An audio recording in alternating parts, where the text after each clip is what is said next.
The rescue ship arrived just as promised, its sleek form descending through the thin atmosphere of the moon. Alex stood near the crash site, watching as it landed softly on the rocky ground. The engines roared and then quieted, leaving an eerie silence in their wake. A ramp extended from the ship's side, and a team of humans stepped out, dressed in standard-issue uniforms with helmets under their arms. They moved quickly, their boots crunching against the gravel as they approached Alex. One of them, a woman named Lisa, stopped a few feet away and gave him a once-over. Her expression was calm but curious. "Alex Carter?" she asked, her voice steady.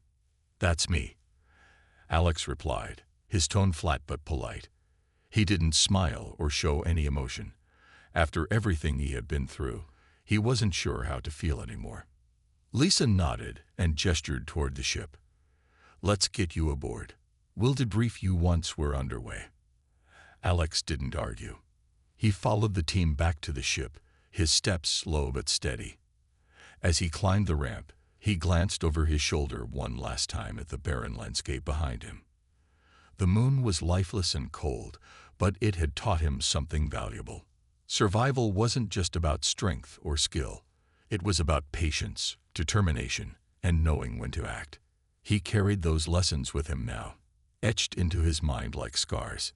Inside the ship, Alex was given a small cabin to rest in. He sat on the edge of the narrow bed, staring at the wall without really seeing it. Memories of the past few days played in his head like a film reel. Zorak's fear, the Varnik's traps, the long nights spent tracking them across the moon. It all felt distant now, like it had happened to someone else. But he knew better. Those experiences had changed him, even if he couldn't see it yet. Later, Lisa came to check on him. She sat down across from him, holding a tablet in her hands. "We need to know what happened out there," she said gently. "Anything you can tell us will help." Alex leaned back slightly, his gaze shifting to meet hers. He told her everything. The crash, the Varnik, the chase, and the final confrontation. He left nothing out, not because he wanted to impress her, but because he knew it mattered. Humans thrived on information, on understanding threats before they became problems. If his story could help others avoid the same mistakes, then telling it was worth it. When he finished, Lisa nodded thoughtfully. "You handled that well," she said after a moment.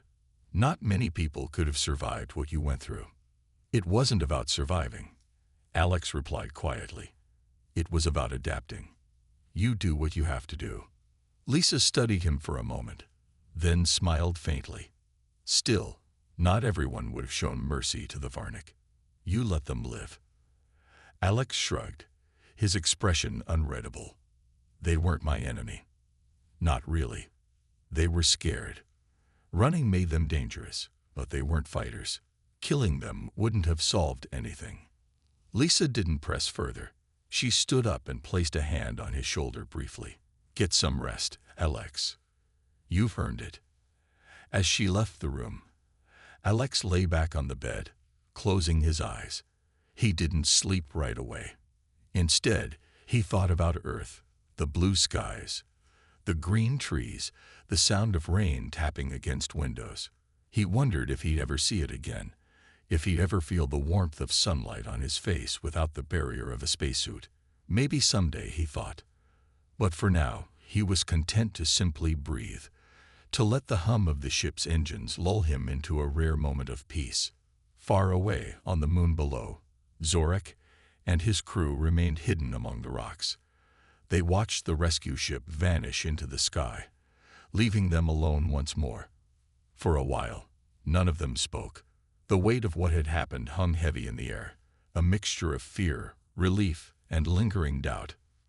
Finally, Krev broke the silence. "Do you think he'll come back?" Zorak shook his head slowly, his antennae twitching faintly. "No, not unless we give him a reason to." He paused, his gaze fixed on the horizon, where the ship had disappeared. "But we'll remember this. Next time, we won't run." Krev nodded, though he wasn't sure he believed it. None of them were. The memory of Alex Carter would stay with them forever, a reminder of what happened when you underestimated a human. And somewhere deep down, they knew they had learned their lesson. Whether they would act on it was another story. But for now, the moon was quiet again, its secrets safe beneath the endless gray dust. Alex moved away from the Varnic ship, his steps steady and deliberate. The supplies they had given him weren't much, but they would help him survive a little longer. He carried a small bundle of tools and parts tucked into his pack, along with a few scraps of alien technology that might prove useful. As he walked, he glanced back once at the battered vessel. Zorak and his crew were still standing near the open hatch, watching him leave with wide, fearful eyes. Alex didn't look at them for long. He knew their fear wouldn't last forever. Eventually, they'd recover, regroup, and move on. But for now, they were safe. The moon's surface stretched endlessly before him, barren and lifeless under the dim light of the distant sun. Alex adjusted the strap of his pack and kept moving, his thoughts focused on what came next. He had what he needed to repair his communicator, or at least try. If he could get it working, he might be able to send a signal to a passing human ship or colony. It was a slim hope, but it was better than nothing. As he walked, Alex replayed the events of the past few days in his mind. The crash, the chase, the standoff with the Varnic. It all felt surreal, like something out of a story he'd heard long ago. He thought about Zorak, about the fear in his eyes when he realized there was no escape. Alex hadn't wanted to hurt them. He wasn't a monster, but he also knew that survival came first. In the end, the Varnic had made their own choices.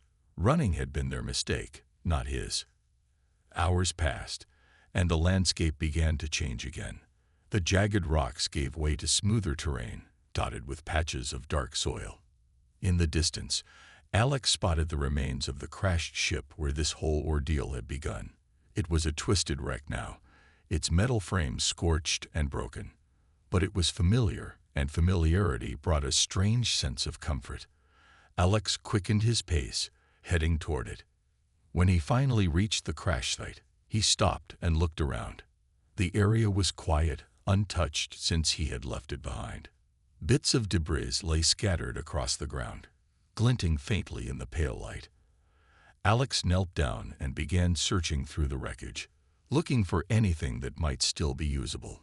His hands worked quickly, pulling apart broken panels and sifting through tangled wires.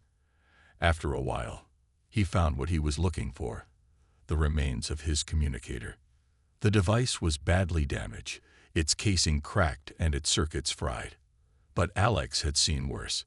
He set it down carefully and opened his pack, pulling out the tools and parts the Varnic had given him. One by one, he began piecing things together, his movements precise and methodical. Hours slipped by as he worked, his focus unwavering. He didn't stop to rest, didn't let himself think about anything except the task at hand. Finally, as the first hints of dawn touched the horizon, Alex finished. He held the communicator in his hands, examining it closely. It looked crude, patched together with alien components and salvaged wires, but it was functional, or at least it should be. Taking a deep breath, Alex powered it on. For a moment, nothing happened. Then, a faint hum filled the air, followed by the crackle of static. Alex's heart skipped a beat. He adjusted the frequency, his fingers moving quickly over the controls. The static grew louder, then quieter, until finally a voice broke through. "Repeat, this is Colony Ship Horizon. Please identify yourself." Alex exhaled slowly, relief washing over him. "This is Alex Carter," he said, his voice calm but firm. "I'm stranded on a moon in Sector 12. Coordinates follow." He rattled off the numbers quickly, his mind racing. Help was coming. On the other end of the line, the voice paused, then responded. "Copy that, Alex. We're sending a rescue team. Stay put and conserve your energy. Help will arrive within 48 hours." Alex nodded, even though no one could see him. "Understood. Thank you." He turned off the communicator and set it down carefully. The weight of everything he had been through, the crash, the chase, the fight, finally hit him. For the first time in days, he allowed himself to sit down, to rest. The moon was still cold and empty, but it didn't feel quite so hostile anymore. He had done what he needed to do. Now, all he had to do was wait. In the distance, the Varnik's ship remained hidden among the rocks. Zorak and his crew were still there, watching silently as the first rays of sunlight touched the horizon. They didn't know about the rescue ship, but they could sense that something had changed. Alex was gone, and with him, the immediate threat. But the memory of him lingered, a reminder of what happened when you ran from a human. And Zorak knew, one day, they'd learn from their mistake, or they'd make it again. When Alex reached the ship, he paused for a moment, studying it carefully. Its hull was battered and scarred, held together by patches of welded metal and frayed wires. It wasn't much of a fortress, but it was all the Varnik had. He stepped closer, his movements deliberate, and knocked hard on the side of the ship. The sound echoed through the interior, sharp and sudden. Inside, the Varnik froze, their panicked breathing filling the silence. Zorak clenched his fists, his tail twitching furiously. "Stay quiet," he whispered harshly to the others. "Maybe he'll think we're not here." But Alex wasn't fooled. He knocked again, louder this time. Then he spoke, his voice calm but firm. "I know you're in there, Zorak. Come out, or I'll come in." The words sent a jolt of terror through the Varnik. They exchanged frantic glances, unsure what to do. Zorak hesitated, his mind racing. He knew Alex wouldn't give up. He also knew that fighting him inside the ship would be suicide. The confined space would only make things worse.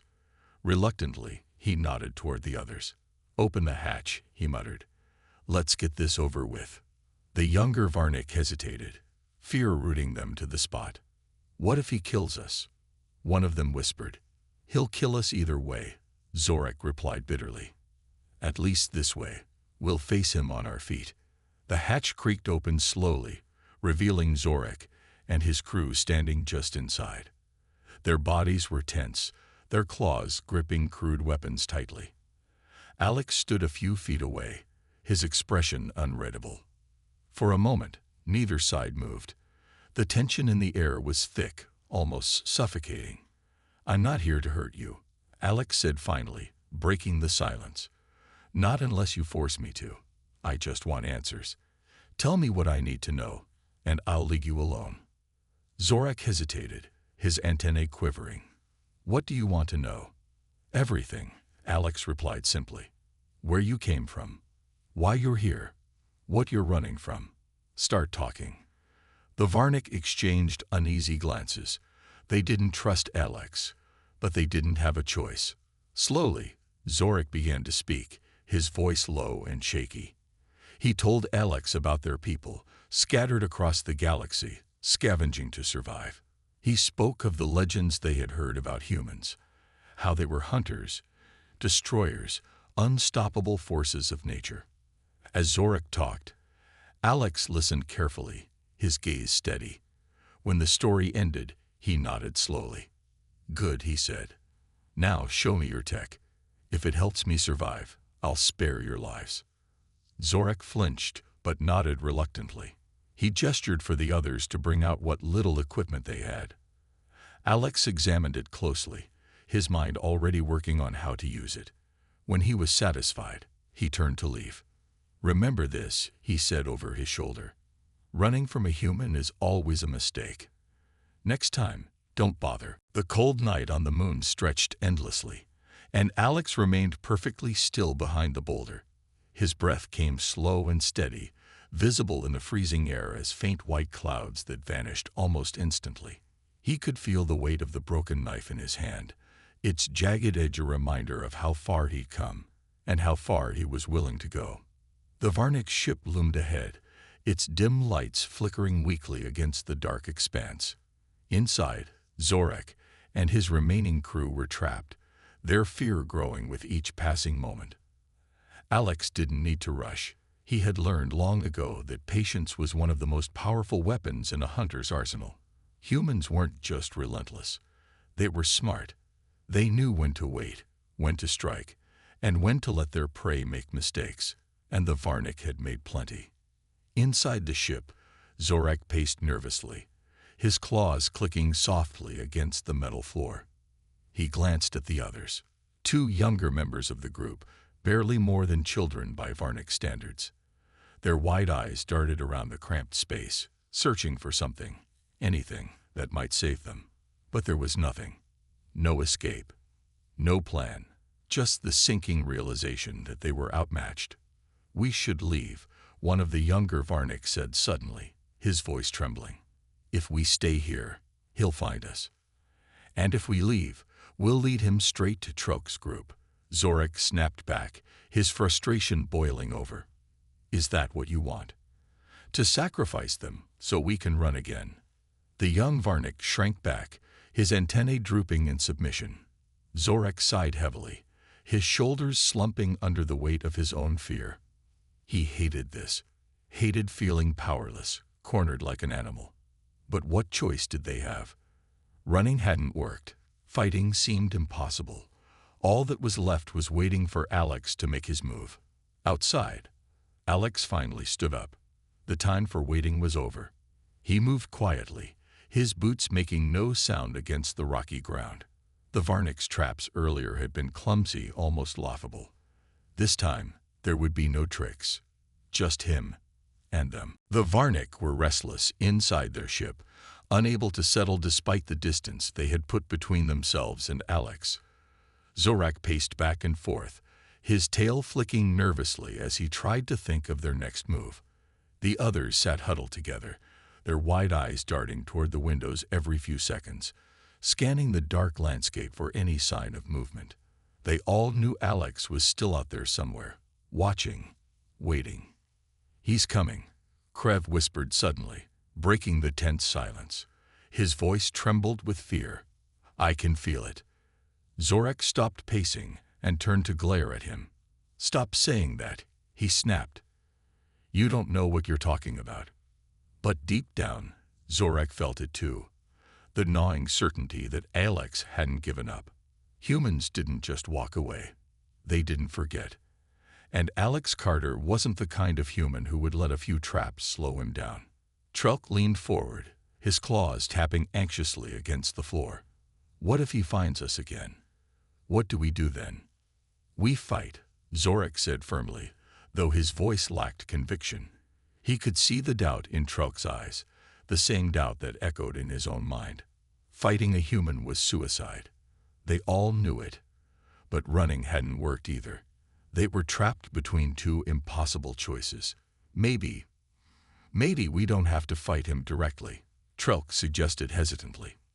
"Maybe we split up.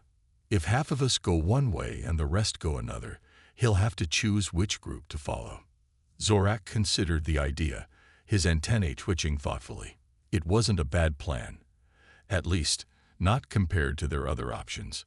Splitting up might confuse Alex, make him waste time chasing shadows while they regrouped elsewhere. "Fine," Zorak said finally. "We'll split into 2 groups. Trok, take Krev and Rink. Go east. I'll stay here with the ship." Trok nodded quickly, relief washing over his face. He didn't like the idea of splitting up, but it was better than staying together and waiting for Alex to find them. The group moved quickly, gathering supplies and preparing to leave. Within minutes, Trok and his team were gone, disappearing into the darkness. Zorak watched them go, his chest tight with unease. He hated splitting the group. It made them weaker, more vulnerable.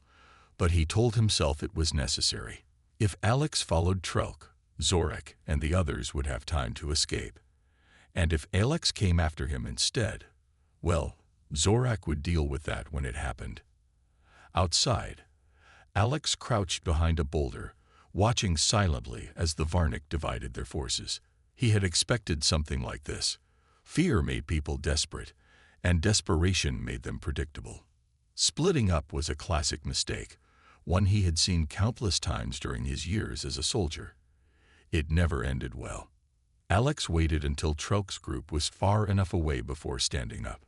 He glanced in their direction briefly, weighing his options. Part of him wanted to follow them, to see where they went and what they planned to do. But he quickly dismissed the idea. Trelk wasn't the leader. Zorak was. If Alex wanted answers, and he did, he needed to focus on the one calling the shots. Moving carefully, Alex circled around the area, avoiding the faint glow of the ship's lights. He stayed low, using the jagged rocks for cover as he closed the distance. When he was close enough, he stopped and listened. The faint hum of the ship's engines reached his ears, along with the occasional scrape of claws against metal. Zorak and his remaining crew were still aboard, likely debating their next move. Alex smiled faintly to himself. This was it, the moment he had been waiting for. The Varnick had played right into his hands. Splitting up had only made them easier targets. Now all he had to do was wait for the right opportunity to strike. He settled into position, his patience unwavering. Humans were hunters by nature, and Alex was no exception. He didn't need to rush. He didn't need to panic. All he needed was time, and time was something he had plenty of. As the hours passed, the moon grew colder, its barren surface bathed in pale light from the distant sun. Alex remained perfectly still, his gaze fixed on the ship. Inside, the Varnick shifted nervously, unaware that their fate was already sealed. Running had been their first mistake. Splitting up had been their second. And now, they were about to learn why facing a human was always their worst choice. The Varnick stood in silence long after Alex had disappeared into the distance. The air was heavy with tension, and none of them dared to speak. Zorak's antennae twitched nervously as he stared at the horizon, his mind racing. He couldn't shake the feeling that letting Alex go had been a mistake. Humans weren't like other species. They didn't forget, and they didn't forgive easily. If Alex decided to come back, there would be no stopping him. Crud finally broke the silence, his voice trembling. "Do you think he'll leave us alone? Really?" Zorak turned to glare at him, his sharp teeth bared in frustration. "What do you want me to say, Krev? That everything will be fine? That we're safe now?" He let out a harsh breath, his claws digging into the dirt. "We gave him what he wanted. Maybe that's enough." Trelk stepped forward cautiously, his tone more measured. "But what if it's not? What if he comes back for more? Or worse, what if he tells others about us?" The thought sent a chill through the group. None of them had considered that possibility before. Humans were known for their numbers, their technology, and their ability to work together. If Alex reported their location to others, it wouldn't just be one human they had to worry about. It could be an entire fleet. Zorak clenched his fists, his frustration boiling over. "Then what do you suggest we do, Trelk? Chase him down and kill him. You saw him. You know what he's capable of. We'd never stand a chance." Trelk hesitated, his confidence wavering. "No, but maybe we don't have to fight him directly. Maybe we can slow him down, make it harder for him to track us." Zorak frowned. Considering the idea, it wasn't much of a plan, but it was better than doing nothing. "Fine," he said after a moment. "We'll set traps. Make him think twice about coming after us again." The Varnick quickly got to work, using whatever materials they had on hand to create crude obstacles. They scattered broken pieces of metal across the ground, hoping the sharp edges would injure anyone who stepped on them. They rigged loose rocks to fall from precarious perches, creating makeshift pitfalls. It wasn't sophisticated, but it was all they could manage with their limited resources. As they worked, Zorak kept glancing toward the horizon, half expecting Alex to return at any moment. But the landscape remained empty, silent except for the sound of their own movements. When they finished, Zorak took one last look at their handiwork and nodded grimly. "Let's move," he ordered. "If he finds this place, I don't want to be here when he does." The group hurried back to their ship, climbing aboard with nervous energy. Zorak started the engines, wincing at the loud groan of metal as the craft struggled to lift off. Once they were airborne, he guided the ship away from the site, heading toward a new location deeper in the moon's barren wilderness. Meanwhile, Alex was already moving. He hadn't gone far, just far enough to give the Varnick time to calm down and make their next move. As he walked, he noticed subtle changes in the terrain, disturbed rocks, faint scuff marks, and even a few patches of oil leaking from something mechanical. The Varnick had tried to cover their tracks, but they weren't very good at it. Alex smirked faintly, amused by their efforts. These creatures were clever in their own way, but they lacked discipline. Their fear made them careless, and carelessness left clues. He followed the trail patiently, his steps deliberate and unhurried. He didn't need to rush. He knew where they were going. When he reached the spot where the Varnick had set their traps, Alex stopped and studied the area carefully. He spotted the jagged metal fragments scattered across the ground. The unstable piles of rocks balanced precariously on ledges. It was obvious what they were trying to do, but it didn't concern him. Traps like these were meant for amateurs, not someone with his training. Without hesitation, Alex stepped around the obstacles, avoiding the sharp metal and bypassing the falling rocks with ease. He left behind small signs of his passage, a footprint here, a scrap of fabric there, as if mocking their attempts to stop him. Let them see that their efforts were useless. Let them realize there was no escaping him. By the time Alex reached the Varnick's new hiding spot, night had fallen over the moon. The darkness was thick, broken only by the faint glow of their ship's lights in the distance. Alex crouched behind a large boulder, watching silently as the aliens moved about nervously inside the vessel. They thought they were safe, hidden away in their little corner of the wilderness. But Alex knew better.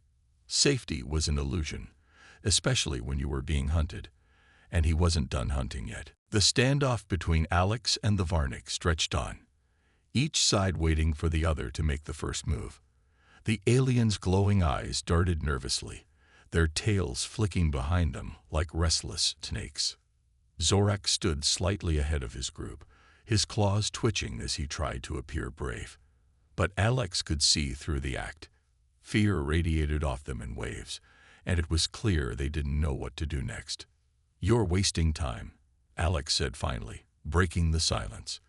His voice was calm, almost casual, but there was an edge to it that made the Varnick flinch. "I'm not going anywhere. You can either talk to me or keep running. Your choice." Zorak's antennae quivered, and he took a hesitant step forward. "Why are you following us?" he demanded, though his voice wavered. "What do you want?" "I told you," Alex replied, keeping his tone steady. "I need your help. I'm stranded here, same as you. If you've got supplies, tools, anything useful, I'll take them. And if you try to run again, I'll find you. That's a promise." The Varnick exchanged uneasy glances, their fear mixing with frustration. They had heard stories about humans, how they never gave up, how they hunted tirelessly until they caught their prey. Now those stories felt terrifyingly real. Alex's presence loomed over them, unshakable and relentless. Trelk, Zorak's second in command, stepped forward hesitantly. "We don't have much," he admitted, his voice barely above a whisper. "Just scraps. Nothing worth fighting over." Alex raised an eyebrow. "Then why are you so scared? If you've got nothing to hide, why not just talk to me?" Krev, one of the younger Varnick, muttered something under his breath. Alex caught it, a word that sounded like trap. He smirked faintly, amused by their paranoia. These creatures were so used to running from danger that they couldn't imagine standing their ground, even when it might save them trouble. "Listen," Alex said, taking a slow step forward. The Varnick tensed, their hands gripping their crude weapons tighter. "I'm not here to hurt you. I just want to survive. Same as you. If you help me, I'll leave you alone. But if you fight me..." He let the sentence hang unfinished, his meaning clear. Zorak hesitated, torn between fear and desperation. He glanced at his crew, seeing the same uncertainty mirrored in their faces. They were cornered, with no good options left. Running had only brought them back to this moment, and fighting seemed hopeless against someone like Alex. For all their instincts screaming to flee, they knew deep down that he was right. There was nowhere left to run. Finally, Zorak lowered his head, his shoulders sagging in defeat. "Fine," he growled reluctantly. "Take what you need, but don't expect us to trust you." Alex nodded, satisfied. "Trust isn't required," he said simply. "Just cooperation." The Varnik parted reluctantly, allowing Alex to approach their ship. He moved carefully, keeping one eye on them as he examined the vessel. It was even worse up close. Patches of rust covered the hull, and wires stuck out from poorly repaired sections. Still, it was functional enough to fly, which meant it might have parts or tools he could use. Inside the ship, Alex found a jumble of scavenged items, broken machinery, spare parts, and containers filled with food rations. None of it looked particularly advanced, but it was better than nothing. He rummaged through the supplies, selecting what he needed while ignoring the nervous chatter of the Varnik outside. As he worked, Alex noticed subtle signs of their earlier panic. Tools lay scattered across the floor, and some compartments were left open, as if they had been hastily searched before fleeing the crash site. It confirmed what he already suspected. These creatures weren't fighters. They were survivors, just like him, driven by fear rather than strategy.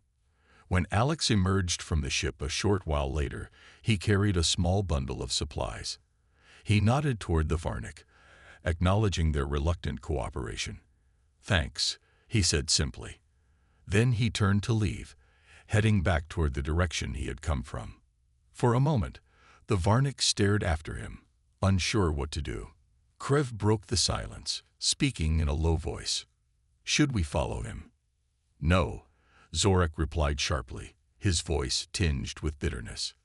"Let him go. He's not our problem anymore."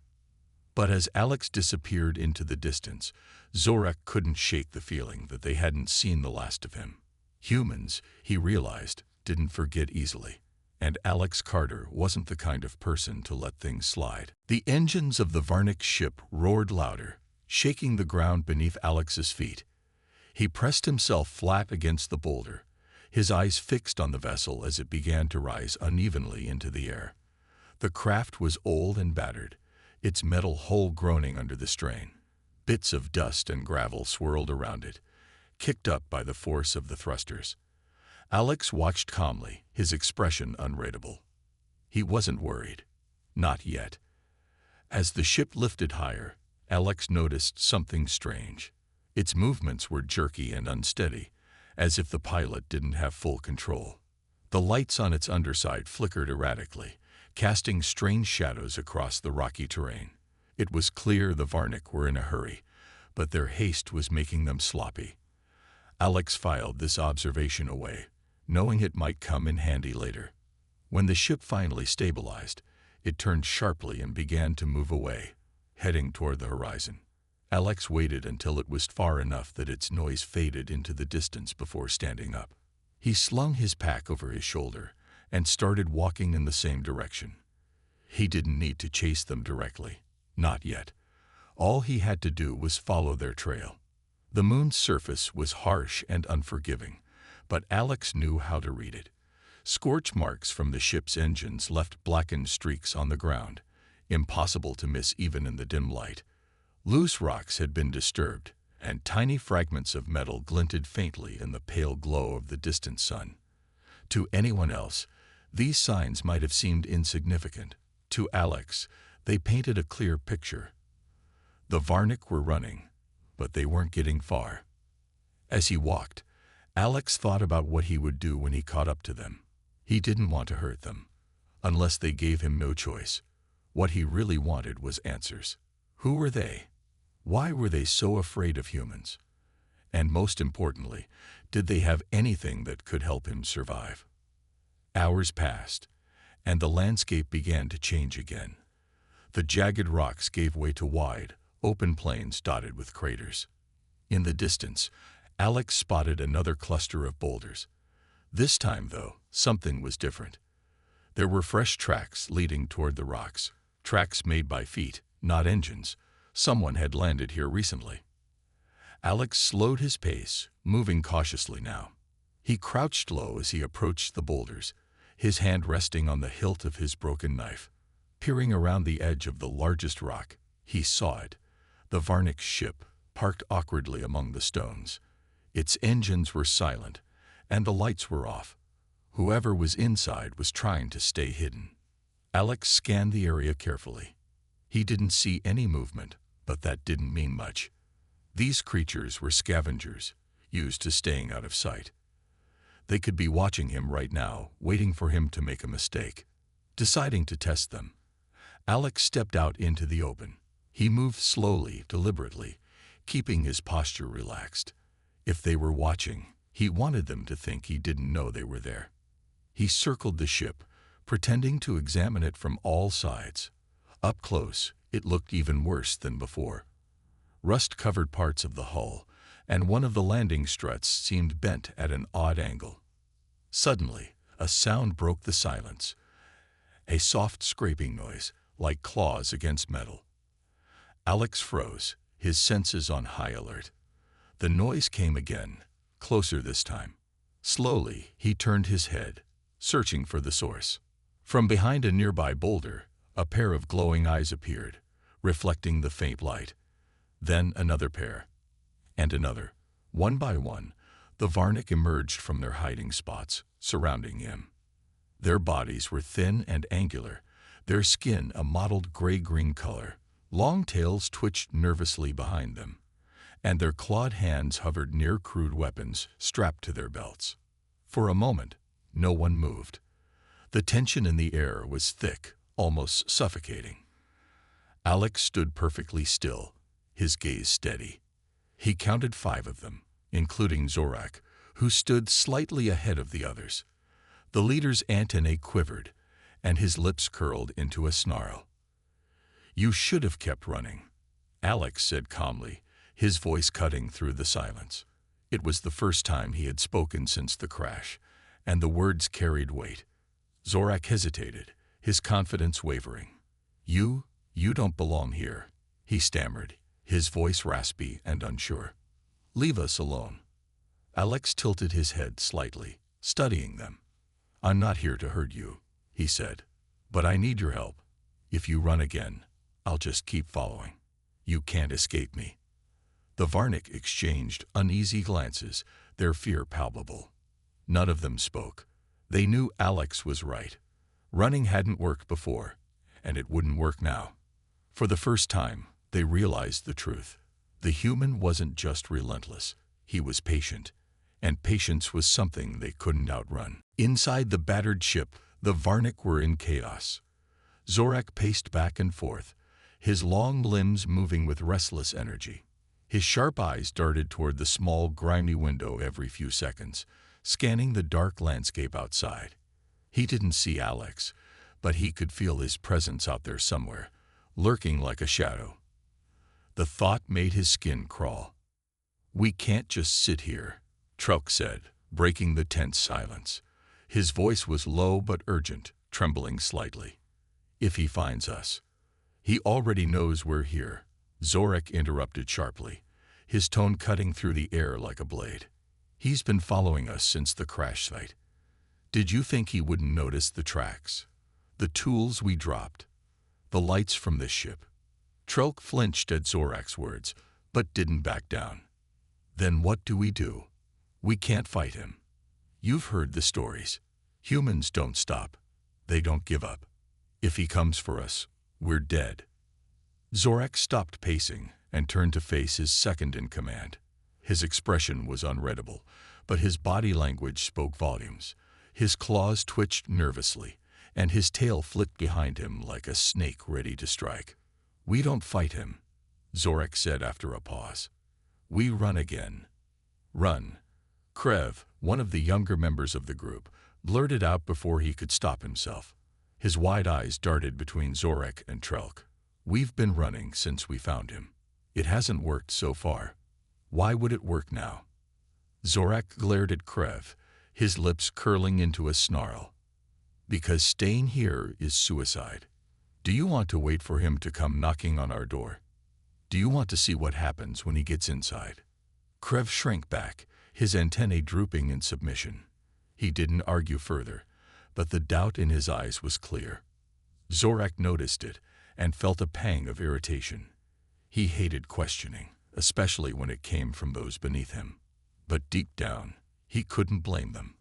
Fear had taken hold of all of them, gnawing at their confidence and clouding their judgment. Even Zorak wasn't immune to it. "We'll leave tonight," Zorak announced, his voice firm despite the unease bubbling beneath the surface. "We'll take the ship and move to another location, somewhere he won't find us." "And if he does?" Trelk asked quietly. "What then?" Zorak hesitated. For a moment, no one spoke. The only sound was the faint hum of the ship's struggling engines and the occasional creak of metal as the vessel shifted against the uneven ground. Finally, Zorak let out a heavy sigh. "Then we'll deal with it, but I won't let us die without a fight." The others exchanged uneasy glances, but didn't protest. Zorak's word was law, even if they weren't sure they believed in it anymore. They began preparing the ship for departure, checking the fuel levels, securing loose equipment, and making sure everything was ready for a quick escape. None of them dared to look outside, afraid of what, or who, they might see. Meanwhile, Alex remained hidden behind the boulder, watching the ship with patient eyes. He had seen enough to piece together their plan. They were scared, and fear made people predictable. He knew they wouldn't stay put for long. Sooner or later, they'd try to leave, and when they did, he'd be ready. Alex leaned back against the rock, letting his mind wander. He thought about the tools they had left behind, the careless mistakes that had marked their trail. These creatures weren't fighters. They were scavengers, used to avoiding danger rather than confronting it. That worked in his favor. If they kept running, they'd only make themselves easier to track. But Alex also knew he couldn't afford to underestimate them. Even scavengers could be dangerous if cornered. He needed to stay smart, stay alert. The last thing he wanted was to walk into a trap. Still, he couldn't help feeling a spark of admiration for their determination to survive. In a way, they reminded him of himself, desperate, resourceful, and willing to do whatever it took to live another day. As night fell over the moon, the darkness grew thicker, swallowing the landscape in shadows. The lights from the ship flickered weakly, casting eerie reflections on the rocky ground. Inside, the Varnik worked quickly, their movements frantic. Outside, Alex waited, his breathing slow and steady. He didn't need to rush. He knew exactly what was coming next. When the ship's engines roared to life, Alex smiled. It was time to move. Alex moved carefully across the rocky surface of the moon, his boots crunching softly against the loose gravel. The tracks he followed were clear enough, even for someone who wasn't an expert tracker. They zigzagged slightly, as if whoever, or whatever, had made them was in a hurry. Alex's sharp eyes scanned the horizon, looking for any sign of movement. He didn't expect to catch up to them right away, but every step brought him closer. The air was thin and cold, biting at his skin despite the layers of clothing he wore. His breath came out in short puffs, visible in the dim light of the distant sun. Alex adjusted the strap of the makeshift pack slung over his shoulder. Inside it were a few tools he had salvaged from the wreckage: a broken knife, a cracked water container, and some scraps of metal that might prove useful later. He knew survival depended on staying calm and thinking ahead. Panic wouldn't help him here. As he walked, memories flooded his mind. He thought about Earth, the blue skies, the green trees, the sound of rain tapping against windows. It felt like another lifetime now. Back then, he had been part of something bigger, part of a team fighting to protect humanity from threats both alien and human. But here, alone on this barren moon, none of that mattered. All that mattered was finding shelter, food, and a way off this rock. The tracks led him toward a cluster of large boulders, As Alex approached, he noticed faint signs of activity, scratches on the rocks, bits of discarded material, and scuff marks in the dirt. Whoever these beings were, they weren't trying very hard to cover their trail. That struck Alex as odd. Most intelligent species would know how to hide their movements better. Unless they were scared. Scared enough to make mistakes. He crouched down near one of the larger rocks and examined the area more closely. There were strange symbols etched into the stone, crude but deliberate. Alex frowned. He didn't recognize the markings, but they looked like some kind of warning or message. Maybe they were meant for others of their kind. Or maybe they were meant for him. A sudden noise startled him. A soft clinking sound, like metal hitting rock. Alex froze, his hand instinctively reaching for the broken knife in his pack. He listened intently, his heart pounding in his chest. The sound came again, farther away this time. Someone, or something, was nearby. Slowly, Alex stood up and moved forward, keeping low to avoid being seen. He rounded the edge of the boulder and saw it, a small metallic object half buried in the dirt. It looked like part of a tool, possibly used for digging or cutting. Alex picked it up and turned it over in his hands. It was lightweight but sturdy, with intricate grooves along its surface. Definitely not human-made. For a moment, he considered leaving it behind, but something told him to keep it. This tool could belong to whoever had left the tracks. If nothing else, it might give him clues about what he was dealing with. He slipped it into his pack and continued following the trail. Hours passed, and the landscape began to change. The jagged rocks gave way to smoother terrain, dotted with patches of dark soil. In the distance, Alex spotted a faint glow, a cluster of lights flickering weakly against the darkness. His pace quickened. Whatever those lights were, they meant civilization of some sort. Shelter, resources, maybe even answers. But as he drew closer, doubt crept into his mind. These beings clearly knew he was here. They had left traces everywhere, almost as if they wanted him to follow. Was it a trap? Or were they simply careless? Either way, Alex couldn't afford to turn back now. He needed to see where this path led. When he finally reached the source of the lights, he stopped in his tracks. Hidden among the rocks was a small battered ship. Its hull was dented and scorched, and parts of it looked held together by little more than wires and tape. This was no military vessel. It was a scavenger's craft. And judging by the footprints around it, its owners hadn't gone far. Alex crouched behind a nearby boulder, studying the scene. He could hear muffled voices coming from inside the ship, alien voices speaking in tones too high-pitched for human ears to fully understand. They sounded nervous, panicked even. Alex smiled to himself. Whoever they were afraid of him. Good. Fear could be useful. He stayed hidden for a while longer, watching and waiting. The Varnick didn't emerge from their ship, but Alex could sense their unease. They were trapped between two choices: stay and face him, or run again. Neither option ended well for them. Running only delayed the inevitable. Humans always caught up eventually. And Alex? He had all the time in the world. On a cold and lifeless moon, far from any known star system, a group of alien scavengers called the Varnick stumbled upon something they didn't expect. The moon was gray and dusty, with jagged rocks scattered everywhere. It was the kind of place where nothing good ever happened. But there, in the middle of the wreckage of an old spaceship, lay a human. His name was Alex Carter, and he was alive. The Varnick froze when they saw him. Their leader, Zorak, hissed under his breath, his long, spindly limbs trembling. To the Varnick, humans were not just another species. They were legends. Stories about them had been passed down for generations.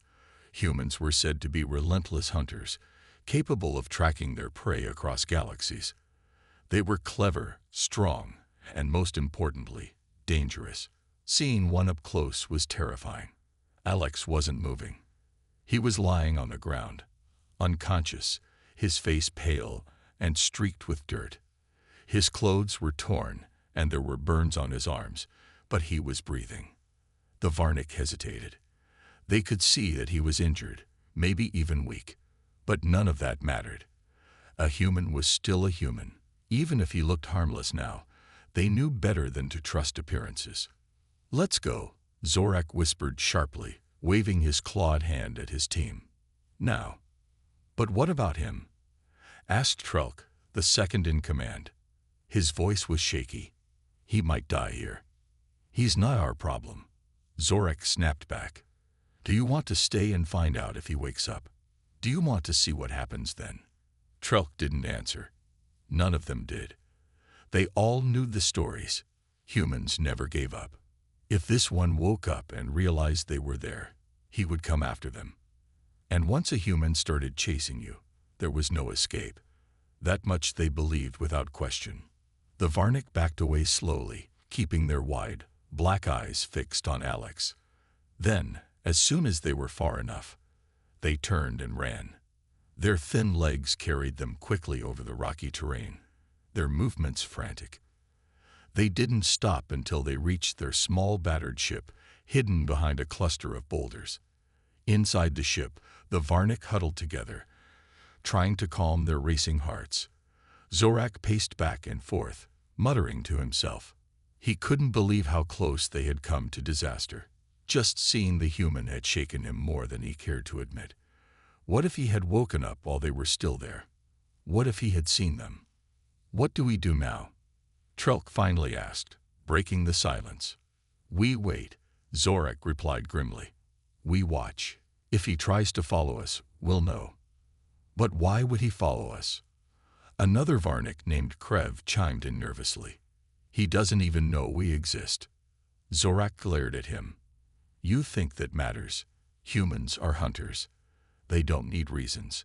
If he finds out we were there, he'll come for us. Mark my words." As the Varnik argued among themselves, Alex began to stir. His eyes fluttered open, and he blinked against the harsh light of the strange sun above. At first, everything was blurry, but slowly the world came into focus. He was alone, completely alone. There was nothing around him but rocks, dust, and the remains of the crashed ship. Alex sat up slowly, wincing as pain shot through his body. He checked himself for injuries, finding cuts and bruises, but nothing that seemed life-threatening. Then he noticed something, a set of tracks leading away from the crash site. They were fresh, and they were too big to belong to any animal native to this moon. Someone, or something, had been here. Curiosity mixed with caution as Alex studied the tracks. Whoever these beings were, they hadn't stayed long. Maybe they were scared. Maybe they thought he was dead. Either way, they had left clues behind. For Alex, those clues were enough. He stood up, ignoring the ache in his muscles, and started walking in the direction the tracks led. He didn't know who or what he was following. He didn't care. All he knew was that he wasn't going to sit around waiting to die. If someone was out there, they might have answers, or at least resources he could use to survive. And if they tried to run from him, well, that was their mistake. Running from a human was always a bad idea.